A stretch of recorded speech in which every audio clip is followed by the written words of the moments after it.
Hey guys, Anthony, 4x4 Diesel. We've got a whole heap of information going to be included in this video, and I'm going to keep it short as possible. One of the main things that people have been asking for, how did Craig go? The update with Craig. So you may have seen a video, I can't remember what they're called.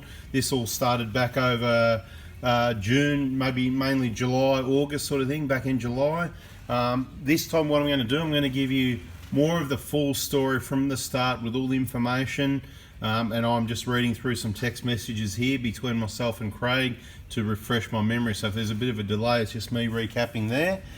So basically, on the 24th of June 2020, Craig, who I didn't know, just somebody like you guys watching my YouTube channel, contacted me. He obviously, basically he said, "Good morning, Anthony, my name's Craig, love your channel, I watch most of your videos." And he says, "I'm ready to buy new injectors, E-jar, gasket kit and all that sort of thing, right? Suction control valve and all that." So no worries, I arranged that for him. That's how we roll. Okay, so obviously we arranged all that.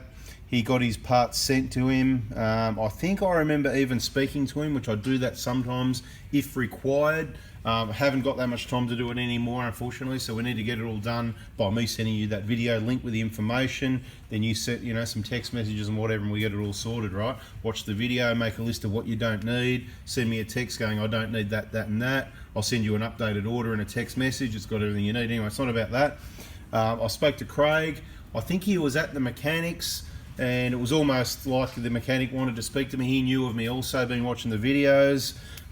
So that was good, and they were really happy that they were getting the parts from me and that sort of thing. So that's all good. And the call ended at I want to be really clear, at no time did anyone tell me how the vehicle was running badly or anything like this, but there's a whole lot more to the story, and I suppose it's about now that I should give you that information. So it was a June 2011 Hilux with about 300,000 k's on it, which is cool. But the problem is it probably hadn't had all this maintenance we talk about, changing these injectors, the injector seats and stuff like that, the things that do fail if they're just left there. It probably hadn't been done. So now we know the full story because of the conclusion, almost. Well, it wasn't the conclusion, but because of a lot of the problems, we had to dig deeper to work out, so why did this happen and why did that happen? So not so much about why did the engine fail, but look, the engine had a cracked piston. So we're going, oh no, well, there's no point putting injectors and everything into an engine. So my first question was, so before these works started, was the engine running fine? The answer was no. Driving, lost power, blue smoke.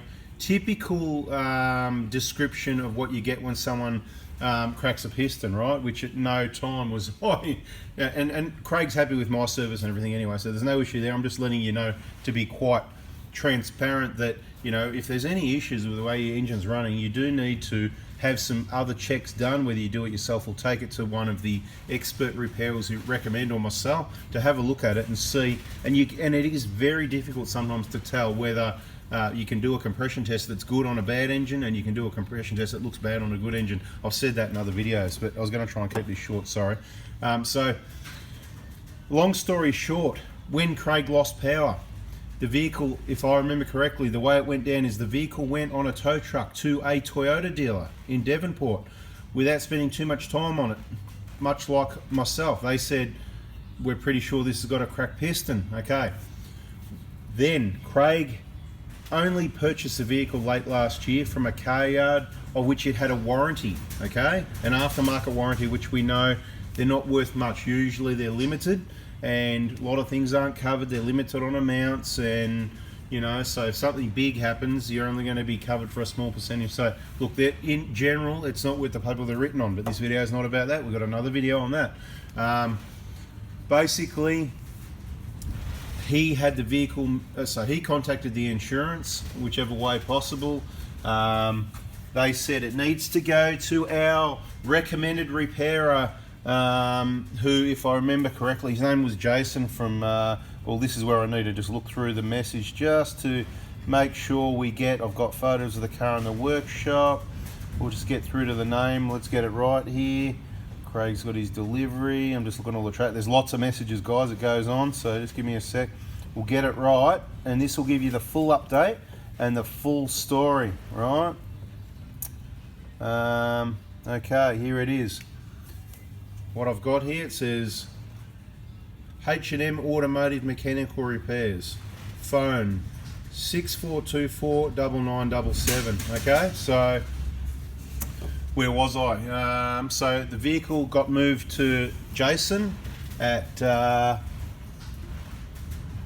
if I'm reading it right, H&M Automotive Mechanical Repairs. This is in Tasmania. To be precise, the photo won't open up any bigger than that, so it's hard for me to read it, sorry. It's getting a bit old. Basically what happened there was, at that point is when Craig contacted me to get the injectors, right? So all this had gone down, and obviously he's not to know what's going on, sort of thing. But Jason looked at the vehicle. This is information provided from Craig. Jason looked at the vehicle and he proceeded to diagnose that it was a dead injector, not a cracked piston. And look, I don't know, quite honestly, how you could get it so wrong, but that's just my opinion. I wasn't there looking at the vehicle. So that's when Craig ordered the injector kit. He got the injector kit. Jason, obviously, had the car, the injectors. I'm told by Craig, and I've also seen the evidence of the invoice of the $2,500 paid just for labour, which was asked for upfront by Jason, and that was paid $1,500, and then a balance of $1,000 at a later point. So $2,500 paid. I've spoken to Jason. Initially, he took a call once. He didn't want to talk, but we did for a while. I've got that one recorded as well, which I'm allowed to do in Victoria because I was in the conversation. And at the end of the day, look, he certainly didn't want to talk to me again. I gave him the benefit of the doubt. I wanted to gather my information, all the information from Craig's side as well, and of course the original Toyota dealer that it went to. And all the evidence that I see, it's against big fella Jason, because poor diagnosis for a start. That's the biggest issue here. It's cost Craig the labour. Craig's asked for refunds. No further communication, in, as far as I know, in calls, text messages, emails or anything from Jason back to Craig. And of course Jason no longer receives or accepts calls from me.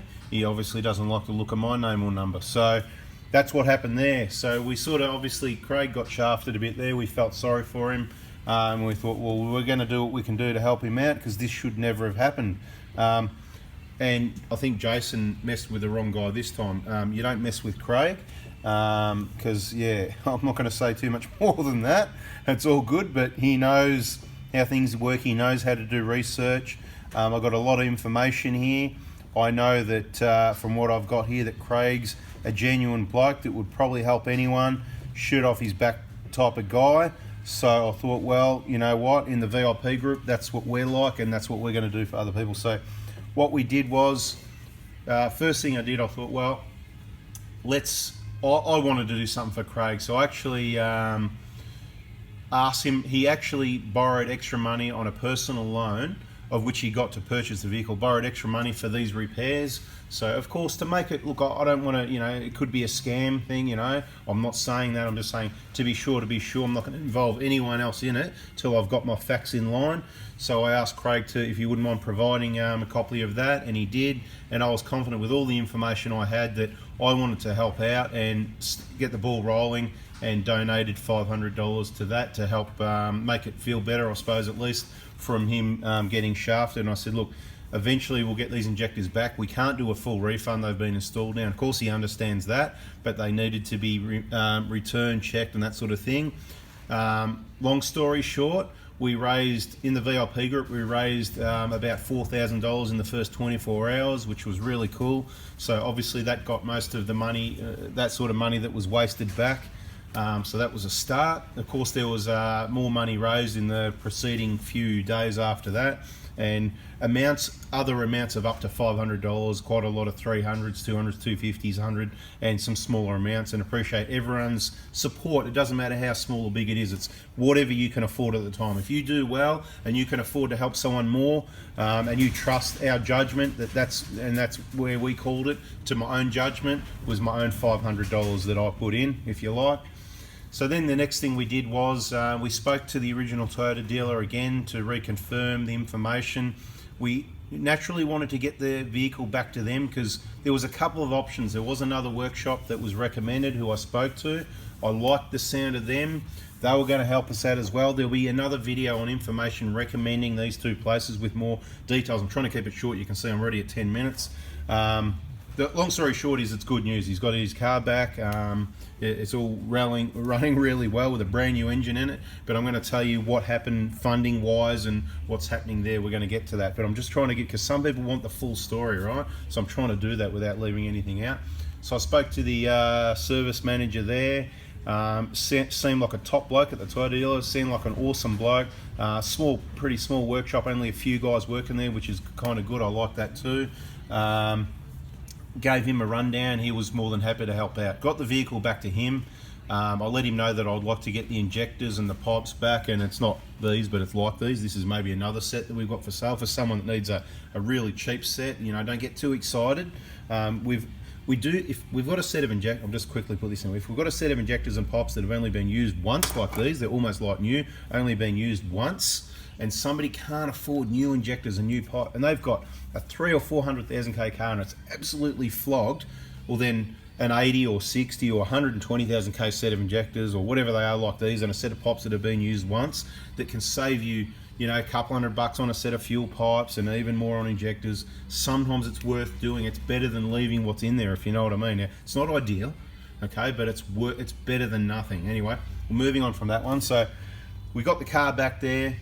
Eventually we got the injectors back. They were all capped, clean, sealed and everything, taken care of. I checked over those, that I was happy with those. They were resold, so we got as much money as we could back for Craig for the injectors that he purchased that he didn't need, because the new engine, which is the only way we want to go, brand new long motor, comes with injectors in it. Injectors are in it, pipes are with the engine, right? It's the only way to go. If this happens to you, please, if you've supported our channel, if you've purchased parts and you're in the VIP, if this happens to you, any major problems that you're not sure, please contact me, come to me, shoot me the text message, let me know who you are, what the history is. I want to help you out, okay? So back to it. So the injectors, they've got a new home. I'm not sure they're in the engine yet, but that's all good. So money coming back there, money coming back from funds being raised. And then the other thing, so I spoke to, quite, as I say in my videos, quite commonly the cause of cracked pistons. It's well documented by Toyota that injectors, wrong combustion, is what cause. That's your standard causes of cracked pistons. When I say standard, the non-standard causes are things like chips, tunes, and remaps, and all this sort of thing. Right, they're a big contributor because we don't see many vehicles with those, but we see a high percentage that have got those sorts of things, that have got cracked pistons, see and hear and all that sort of thing, right? So the odds are against you in that situation. That's a fact. The concern was possible contamination. So they said the first thing we really need to check, and the service manager was with me, understanding with that experience, he's seen the same thing, he's been around for decades like I have. We were really like on the same page. It was really good, and I'll be happy to recommend them. I just want to speak to him and see what information he wants me to share and not share, if you know what I mean. So basically they checked for contamination without going too far. There was a whole heap of dirt in the fuel filter, including on the clean side. So I don't know whether it's bad fuel, bad maintenance, or whatever the case may be. So sorry about that phone call there. I'll just mute that for a minute. I'll give him the standard message. I'm on another call. I'll call you back as soon as I'm off the phone. Not on the phone, but I'm on the video on it. So anyway, all good. So he checked it out, found the contamination, advised, okay, because at the end of the day, and this is some bonus information, you know, if you've hung around the 14 minutes, this is where you're a winner, right? Now, careful steps need to be taken, because your vehicle isn't covered for mechanical damage, okay, under your insurance. It's not covered for mechanical damage, right? But if it's caused by an accidental damage, an accident is you accidentally drove into another car, into a letterbox, into a brick wall, into a pole, into a tree. It's an accident. It's also an accident if you end up with fuel contamination, because you didn't plan to put water or fuel or dirt in the tank, right? It just happened because you picked up some bad fuel from somewhere. It could have been from someone servicing, whatever the case may be. But at the end of the day, in this case, it was contamination. So we went through Craig's insurance, obviously had to pay the excess. Of course they wanted to do the cheap way and do rebuilds and stuff like that, but we obviously had to persuade them that the only way to go is a brand new long motor. We see and hear so many issues again from rebuilds that leak oil, burn oil, and if you can rebuild a good engine and guarantee there's no oil leaks, no burning oil, and it's going to be just as good or better than a new one, please contact me and let me know, because we need to have options that we can recommend to people for when these things happen. Happy to make recommendations if I believe what you're saying. So you're going to need to be fairly convincing, and if you're genuine and authentic and you do a good job and you're prepared to spend the time and give the evidence to back up that information you're giving, you know, there's other places, there's other rebuild. We don't bother naming anyone, I'm not here to bag anyone, but there is engine rebuilders out there that, you know, they play with their pistons like pet kittens in YouTube videos and talk like it's only them doing it, but there's a team there of people rebuilding engines and those pistons are cracked at 90,000 Ks. Yes, we know someone, definitely. So don't get sucked into that, right? Leave it to me to get sucked in, right? And I'll give you the advice. I'm pretty good at picking it out, if you know what I mean. I've been around a while.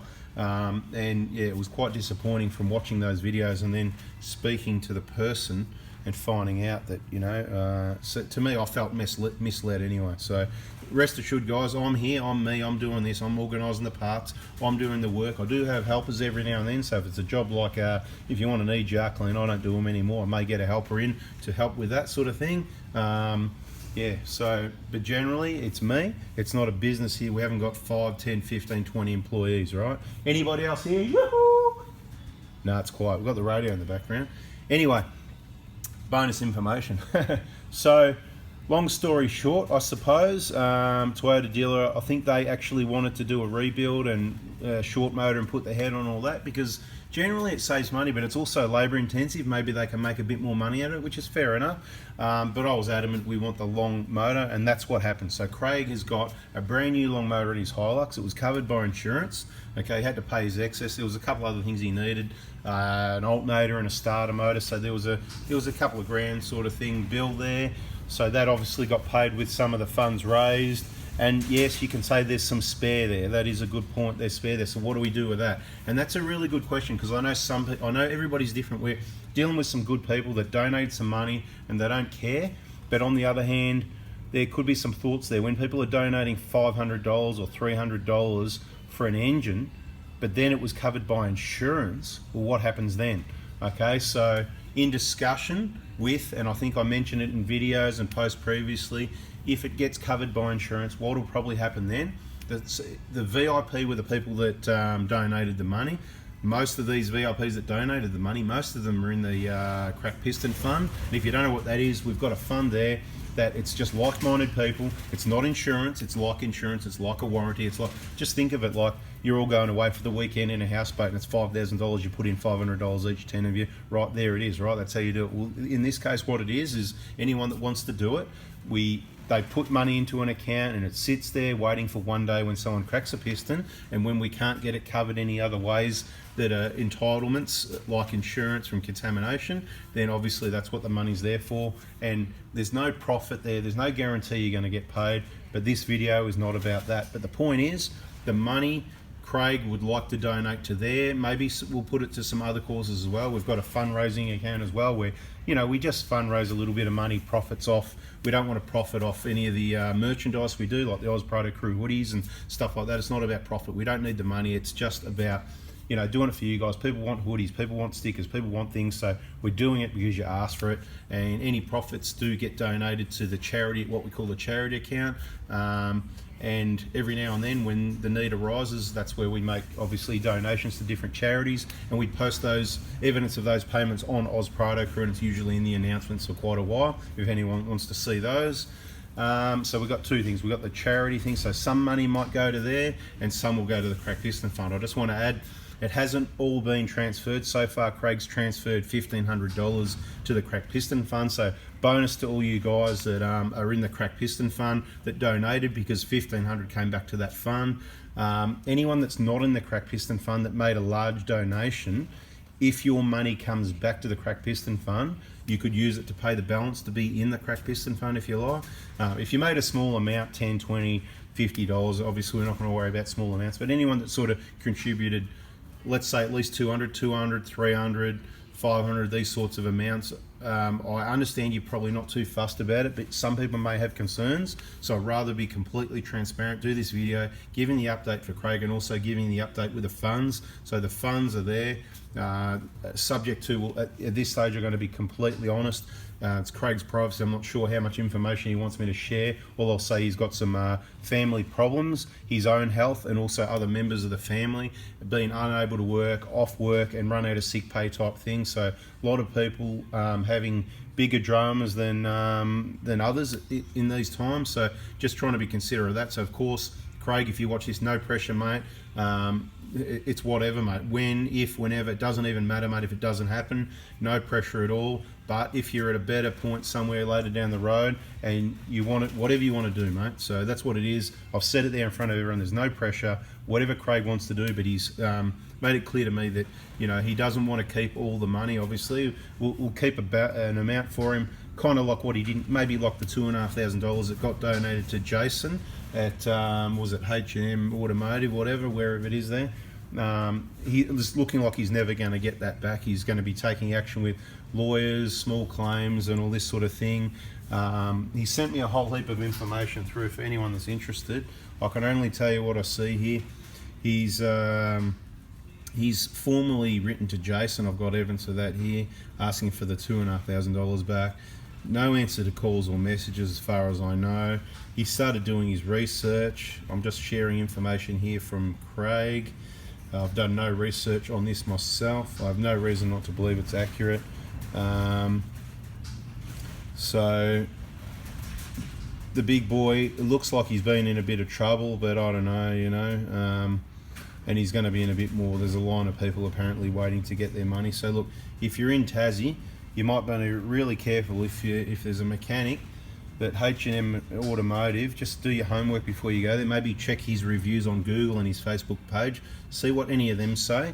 Usually, if there's a whole heap of good ones and one bad one, that could be just someone that's got a dirty, you know, they feel, you know, sometimes you can't keep everyone happy. So if someone's got a heap of good reviews and there's one bad, then it's probably just some rotten apple, if you know what I mean. And then maybe he'll get one of his mates to do it as well. So there could be two rotten apples. But if you see someone's page that's got quite a few negative reviews and they've got information in there that sounds legitimate and you can do your research, then that's what you do. If you see a page somewhere that's got a heap of bad reviews, a number of bad reviews, then generally it's probably bad news, even though you'll see some good ones, because with all the bad, it's easy to have a good experience. You take your vehicle in, you pay your money, you get it back out the door, you don't know things didn't get done, maybe you don't know you got ripped off, and you do a good review, right? Doesn't mean it's all good. You kind of got to go by the bad reviews, but the point I'd like to make is, you know, there is some people out there that want to damage people's businesses. So if you've got 50 awesome 5-star reviews and 1 or 2 negative reviews, obviously it's the type of thing there. It's people, you know, being slanderous and defamation, that sort of thing, right? So, yeah, you know, he sent me photos of current business names, ABN numbers, contest mentions in Devonport Magistrates Court. Jason McKenzie, workshop manager at Will Bella Industries. So this is the person that I'm just saying you might want to do your homework on. This is the story as I've been told. I've got enough evidence there that I believe you know, we should share this information. If you know anyone in around Tassie, you might want to send this video to them so they can understand the whole situation. How good people are in our VIP group, how good Craig is. He's a disability care worker, so top bloke helping out the community. So I'm just skimming through to see what other screenshots information I've got. Yeah, you know, lots of screenshots of court cases and stuff. I should probably mention what the charges are, should I? Let's have a look and see if we've got that information. Appearance is different. Yeah, no, oh, here we are. 5 counts. I can't use the swear words. Okay, just skimming through any other screenshots, information. Thanks for hanging around if you hang around to the end.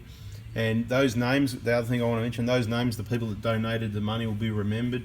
Lewis, James, James times 2 actually, right? Is that 2 lots from James? That's crazy, right? So that's 500 again, right? Frank, thank you. And Kim, You know, one of our 4x4 Diesel, so 2 of our 4x4 Diesel Workshop partners donated money, one from Melbourne, one from Sydney. Thank you guys, awesome. This is what we're talking about, this community, awesome people and awesome repairers. And when they do these things, you just know, mate, you know, it's not all about the money, you know. They hear the story, they see the video, and bada boom, they're there to help out. So here, there's some discussion here with Craig. We were already talking about what, if it gets covered, what's going to happen with the money, because Craig was a bit confused. He said, what did he say? Crack piston it is, right? I said, let's just get there first, you know, and you know, he was pretty happy to say crack piston. Anyway, there's another 250 went in. He texted me, so some more names. I'm not going to put full names, it's a public YouTube video. Daniel T, thank you. Adrian, there's some, no, yeah, Lewis, I said, James, yeah, same sort of screenshot. Craig was very overwhelmed by all the support, so again, everybody, thanks. He really appreciated it. If you didn't see, we did have a live video on one of those live at 5 things we were doing, which isn't going to be a regular thing. I'm a bit over it, to be honest, but we'll do a live video every now and then. So have your questions written down in a notepad in your phone or something, so if you see Anthony Prado, Forby's Life, you know, in the VIP group, whatever, if you've got your questions there, we can make it worthwhile and answer them for everyone. Live's live. I think there's no point keeping a live video if you're not live anymore, otherwise it's not a live, you know what I mean? I don't get it, the was live thing, so we'll leave it up for a short period of time, and then it'll be, you know, it might be 10 minutes, might be an hour. Okay, just skimming through, lots of payments, guys. I see lots of payments. We got up to enough pretty well. We could have paid for an engine, so it was really good. Here's a text. He said $3,900 in 24 hours. Sensational. And he's clapping and stuff like that. You know what I mean? Yeah. Anyway, so I'll just show you that anyway, as you can see. Right there, you go. Right. For those people that hung around 26 minutes. Just skimming through any other information there. Okay, here we go. This is, why can't I open this? Anyway, I'll just accidentally close the whole message. It'd be hard for me to find again. I'm pretty sure that covers you for the update, guys. Bada bing, what else can I say? Thumbs up if you liked everything we did in that video, the information. Again, share it around, anyone around a Facebook group, any of your friends, anyone that wants to be part of this sort of thing. This is just how everything should be, shouldn't it? You know what I mean? I'm hanging to eat that Mars bar, you know. Waiting for my sweet fix. Haven't had anything for a couple of days or something. Oh, that's a lie. That's a lie. Yeah, Toblerone yesterday. Anyway, so just want to mention every now and then I'm going to keep some of these better looking old injectors. We'll cap them, seal them off, similar to what we did with Craig's. They're sitting there sealed. I'm not saying that you should put second-hand injectors in your vehicle. What I'm saying is if you've got no money, this is to help you. If you've got like no money, I've got $500, $1,000 or something. You haven't got $2,000, $3,000, $4,000, $5,000. If you know, you've done $300 or $400, you're concerned it's not running well, it's blowing smoke, or it's got that smoke on startup. Getting a set of these injectors and pipes, right? And don't go crazy on it because I haven't got heaps of them sitting there. If people are interested, I can start trying to hunt them down, as in keep sets that we replace, or even if we provide injectors to people that end up in the VIP group, you know, they can say, oh, you know, I've changed my injectors at 140K because, you know, the 8-year thing, but, you know, and they can afford to do that, and that's the best thing to do. But if you can't, if somebody else has got a 12 or 13-year-old car that's done 290,000 Ks and it's starting to blow smoke and run really nice, they need new injectors, but they can't afford them. Those second-hand ones are better than nothing. I hope you know what I mean, guys. So again, I just do all these things trying to help you out. Bada bing, what else can I say? If you haven't already, I know, subscribe, turn that bell on. We've got heaps more awesome information coming your way, and all these good stories coming through as well, hopefully. I'm out of here. Bada bing. That's the Craig update. Craig's happy as, car's running beautiful, got a brand new engine in it. At the end of the day, it's going to cost him nothing. Look, he'll contribute a couple of grand anyway, because at the end of the day, for a couple of grand, he's got a new engine, new alternator, new starter, a lot of new things, which he thought he needed injectors, which was going to cost him a bit anyway. So it's neither here nor there, whatever. But I would like to see in the comments, either here, or I may post this in the VIP group as well, whether you want to, probably better if it's in the VIP group, if you comment on Facebook in the VIP group. What are your thoughts? do you want a refund for the money you provided for an engine? Are you happy for it to go to the VIP group? Are you happy for it to go to other charities? Are you happy for Craig to keep it? Any of the above? Please put some comments, give us some guidance. We're trying to do the right thing, I'm sure we are, but it helps us if you provide the feedback so that we can do that. All right, guys, that's half an hour. We're out of here. Bada bing, bada boom. See ya.